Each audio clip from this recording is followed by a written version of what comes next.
नमस्कार दोस्तों। आज मैं आपको सुनाऊंगा दुल्हन ने शादी के बाद किया मना, एक बहुत ही दर्द भरी कहानी। शादी के बाद विदाई का समय था। नेहा अपनी माँ से मिलने के बाद अपने पिता से लिपटकर रो रही थी और वहां मौजूद सभी लोगों की भी आंखों में आंसू थे। उस समय नेहा ने घूंघट निकाला हुआ था और अब उसका विदा होकर ससुराल जाने का समय हो गया था। तो जैसे ही नेहा रोती हुई कार में बैठने लगी, तभी उसकी छोटी बहन रोती हुई उससे दोबारा लिपटकर रोने लगी। तभी गाड़ी के पास खड़े नेहा के पति अविनाश से उसका दोस्त दिनेश कहता है, अरे यार अविनाश, यहाँ से घर पहुँचते ही सबसे पहले होटल अमृत बाग पहुंचकर एक बढ़िया सा खाना खाएंगे, क्योंकि यहाँ तेरे ससुराल में तो एकदम घटिया खाना था। ऐसा खाना तो हमारे यहाँ कुत्तों को भी नहीं खिलाते। तभी साथ ही खड़े अविनाश के छोटे भाई ने भी कहा, हाँ यार, यहाँ का खाना तो एकदम बकवास था और रस मलाई में तो रस ही नहीं था। ये कहते हुए वो तीनों ही जोर जोर से हंस रहे थे। तभी नेहा के पति अविनाश ने भी अपने ससुराल वालों की मजाक उड़ाते हुए कहा कि हाँ यार, मैंने भी मजबूरी में ही यहाँ का खाना खा लिया, वरना मैं तो ऐसे खाने को तो हाथ भी नहीं लगाता। और अब पक्का हम तीनों घर पहुंचते ही होटल अमृत बाग का खाना खाएंगे। अपने पति के मुंह से ऐसी ऐसी बातें सुनकर नेहा कार में बैठती बैठती रुक गई और उसने गुस्से में सबके सामने अपना घूंघट हटाते हुए कार के दरवाजे को जोर से बंद किया और आंखों में आंसू लिए नेहा अपने पिताजी के पास चली गई और उनका हाथ पकड़कर उनसे कहा कि पिताजी, मैं ससुराल नहीं जाऊंगी, मुझे ये रिश्ता बिल्कुल मंजूर नहीं है। ये बात नेहा ने इतनी जोर से कहा कि सब लोग उसकी बात सुनकर हक्के बक्के रह गए। सब लोग नेहा के नजदीक आ गए और नेहा के ससुराल वालों पर तो जैसे पहाड़ी टूट पड़ा हो। वजह क्या थी, ये किसी को भी समझ नहीं आ रहा था। तभी नेहा के ससुर राधे श्याम जी ने आगे बढ़कर नेहा से पूछा कि नेहा बेटी, बात क्या है? तुम अचानक ही शादी होने के बाद अपनी विदाई होने के समय यूं शादी को नामंजूर कर रही हो। तभी नेहा कुछ देर चुप रहने के बाद अपनी आंखों में आंसू लिए अपने ससुर से बोली कि बाबूजी, आपको पता है, मेरे माता पिता ने अपने सभी सपनों को मारकर हम सभी बहनों को इतना पढ़ाया लिखाया और काबिल बनाया, और आप जानते हैं कि एक बाप के लिए उसकी बेटी क्या मायने रखती है। वैसे आप और आपका बेटा कभी नहीं जान सकते, क्योंकि बाबूजी, आपके घर में तो कोई बेटी है ही नहीं।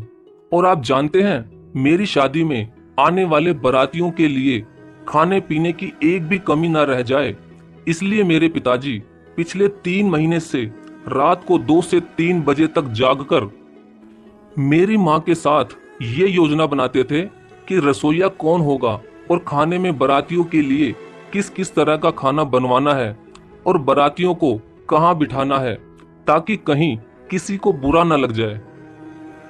और शायद आप नहीं जानते कि मेरी माँ ने पिछले 1 साल से एक भी नई साड़ी नहीं खरीदी, क्योंकि मेरी शादी में पैसों की कोई कमी ना हो जाए। और आज भी मेरी शादी में भी मेरी माँ मेरी बड़ी बहन की साड़ी पहनकर खड़ी है। और ये तो कुछ भी नहीं, मेरे पिताजी भी 150 रुपए की इस शर्ट के नीचे कई छेद वाली बनियान पहनकर खड़े हैं। और ये सब सिर्फ इसलिए ताकि मेरी शादी में कोई कमी ना रह जाए। लेकिन इतनी मेहनत करने के बावजूद भी आज इस शादी में आपके बेटे को रोटियां ठंडी लगी, उसके दोस्त को पनीर बकवास लगा और मेरे देवर जी को रसमलाई में तो रस ही नहीं मिला। और तो और मेरे पति अविनाश जी तो कह रहे थे कि वो तो ऐसे खाने को हाथ भी नहीं लगाते, बस उन्होंने तो मजबूरी में ही ये खाना खा लिया। अगर सब कुछ इन्होंने मजबूरी में ही खाया है, तो इसकी क्या गारंटी है कि मुझसे शादी भी ये अपनी खुशी से ही कर रहे हैं। कल को अविनाश जी ये भी कह सकते हैं कि मुझसे भी इन्होंने मजबूरी में ही शादी की है। और नेहा रोते हुए अपने ससुर से ये भी कह रही थी कि जिस माता पिता ने मेरी शादी में दिन देखा न रात, बस शादी की तैयारियों में लगे रहे, उन माता पिता पर आज आपके बेटे और उनके दोस्त यूं जोर जोर से हंस रहे हैं और उनकी इतनी बेइज्जती कर रहे हैं। क्या आपके घर में माता पिता की इतनी ही इज्जत होती है? तभी नेहा के ससुर ने कहा कि बेटी, इतनी छोटी सी बात पर तुम इतना नाराज हो गई। तो नेहा ने अपने ससुर की बात को काटते हुए कहा कि बाबूजी, ये छोटी सी बात नहीं है। अगर शादी के बाद मैं भी आपकी इज्जत ना करूं तो आपको कैसा लगेगा? ये सुनते ही नेहा के ससुर ने शर्म के मारे अपनी आंखें नीची कर ली। तभी नेहा ने कहा, लेकिन बाबूजी, आप चिंता ना करिए, हमारे अंदर हमारे अच्छे माता पिता के संस्कार हैं। किसी की बेइज्जती करना, ये सब हमारे माता पिता ने हमें कभी सिखाया ही नहीं है। ये सुनते ही नेहा के पिताजी दयाशंकर जी ने आंखों में आंसू लिए अपनी बेटी को गले से लगा लिया और उससे कहा कि बेटी, मुझे गर्व है कि तू मेरी बेटी है और अब तू शांत हो जा बेटी। तुझे मेरी कसम, तू इन्हें माफ कर दे और खुशी खुशी अपने ससुराल चली जा।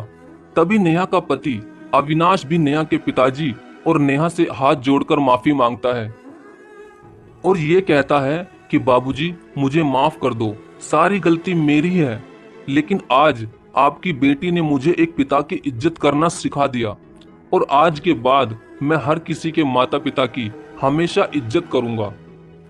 उसी वक्त नेहा के ससुर राधे श्याम जी भी आगे आकर अपनी बहू नेहा के सर पर हाथ रखकर कहते हैं कि मैं तो बहू लेने आया था, लेकिन ईश्वर बहुत कृपालु है, उसने मुझे बहू के रूप में एक बेटी दे दी और वो भी इतने अच्छे संस्कार वाली, जो कि माता पिता का भी इतना सम्मान करती है। और अब बेटी, मेरे कहने से इन नालायकों को भी माफ कर दे, मैं हाथ जोड़ता हूँ तेरे सामने।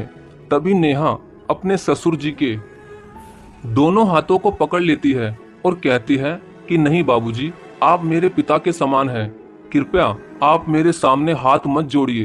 तभी नेहा के पिताजी दयाशंकर जी भी कहते हैं, समधी जी, आप मेरी बेटी के सामने हाथ जोड़कर कृपया हमें शर्मिंदा मत कीजिए। मेरी तो आपसे बस इतनी ही प्रार्थना है कि हमेशा आप मेरी बेटी को अपनी ही बेटी समझना और इससे कभी कोई गलती हो जाए तो इसे माफ कर देना। तो राधे श्याम जी ने अपने समधी दयाशंकर जी का हौसला बढ़ाते हुए कहा कि आप बिल्कुल चिंता मत करिए, बल्कि अब तो नेहा बेटी ही हमारे पूरे घर को संभालेगी और अब ये ही हमारे घर की लक्ष्मी है।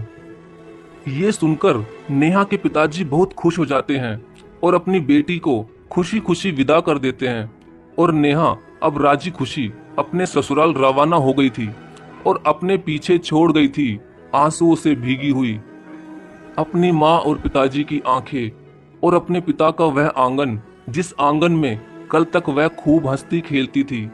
आज से इस आंगन की चिड़िया उड़ गई थी किसी दूर प्रदेश में।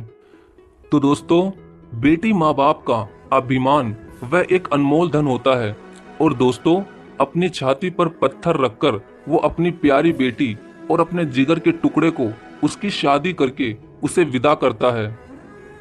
इसलिए दोस्तों, एक बाप अपनी बेटी की शादी करके वैसे ही उससे दूर हो जाता है और हमें उसका अपमान करके उन्हें और दुखी कभी नहीं करना चाहिए। धन्यवाद।